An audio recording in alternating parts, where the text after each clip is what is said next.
Hi everyone, welcome back to the video. So आज हम लोग इंग्लिश ग्रामर का एक बेहद इंपॉर्टेंट टॉपिक समझने वाले हैं जो कि कॉम्पिटिटिव एग्ज़ाम में अक्सर आता है और अच्छे खासे मार्क्स के वेटेज के साथ आता है, यानी कि बहुत सारे क्वेश्चन उसमें से आते हैं और स्टूडेंट्स को ये टॉपिक इतना हार्ड लगता है और उनकी भी गलती नहीं है, क्योंकि हमें शायद स्कूल में कोई ऐसा टीचर मिलता, बहुत ही लकी होंगे जिनको ऐसा मिला होगा कि जो हमें एकदम क्लैरिटी और बहुत आसान तरीके से टॉपिक समझा दे। तो ग्रामर से वैसे इंसान को डर लगता है, जैसे मैथ से डर लगता है, हमें इंग्लिश में इंग्लिश ग्रामर से डर लगता है।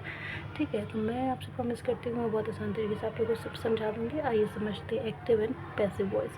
देखिए, एक्टिव वॉइस क्या होता है? एक्टिव वॉइस वो होता है जिसमें सब्जेक्ट एक्शन कर रहा होता है, जैसे ही, she, it, they, we, you, ये सब सब्जेक्ट होते हैं। ये एक्शन यानी कि ये खुद काम कर रहे होंगे, ये होता है active voice.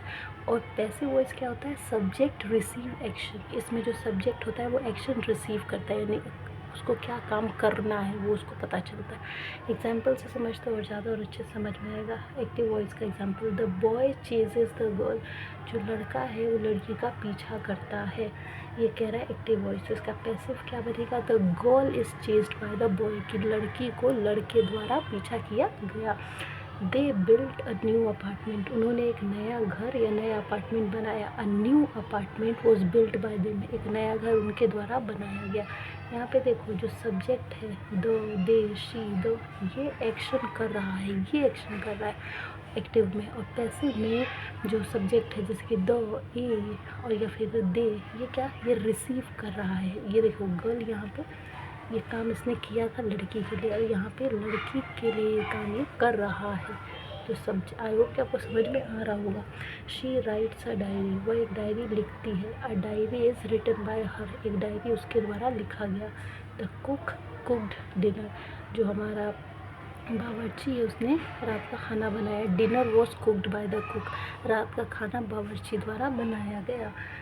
Mom is baking cake, मम्मी केक बना रही है। Cake were baked by mom, cake मम्मी द्वारा बनाया गया। यानी कि सब्जेक्ट पैसिव वॉइस में आपका ऑब्जेक्ट का जगह ले रहा है, वो एक्शन रिसीव कर रहा है। वी इन्जॉय द इवेंट, हमने इवेंट को बहुत ज़्यादा इन्जॉय किया। The event is enjoyed by us, हमारे द्वारा, हम सबके द्वारा बहुत ज़्यादा इवेंट में मज़ा किया गया। शी ड्राइव्स द कार, उसने कार चलाई। The car is driven by हर, गाड़ी उसके द्वारा चलाई गई। वी प्ले द म्यूज़िक, हमने म्यूज़िक यानी कि गीत बजाया। The music is played by us, गाना हमारे द्वारा बजाया गया। बहुत सिंपल है इसका रूल, अगर आप दिमाग में बिठा ले तो आप ऐसे चुटकियों में सॉल्व करेंगे कि एक्टिव वॉइस पे सब्जेक्ट हमेशा सब्जेक्ट एक्शन करेगा, काम करेगा, और पैसिव वॉइस में सब्जेक्ट को क्या काम करना है वो रिसीव करेगा, यानी कि पता चलेगा। सो आई होप कि अब आप समझ जाएंगे, लेकिन समझेंगे कैसे? जितना ज़्यादा आप इसको प्रैक्टिस करेंगे। आप खुद से मत सेंटेंसेस ढूंढिए, जो आपके सामने सेंटेंसेस है इसी को प्रैक्टिस करिए कम से कम 10 से 15 बार, फिर देखिए कैसे ये टॉपिक आप बहुत आसानी से समझने लग जाएंगे। और एग्ज़ाम में ये बहुत इंपॉर्टेंट होता है।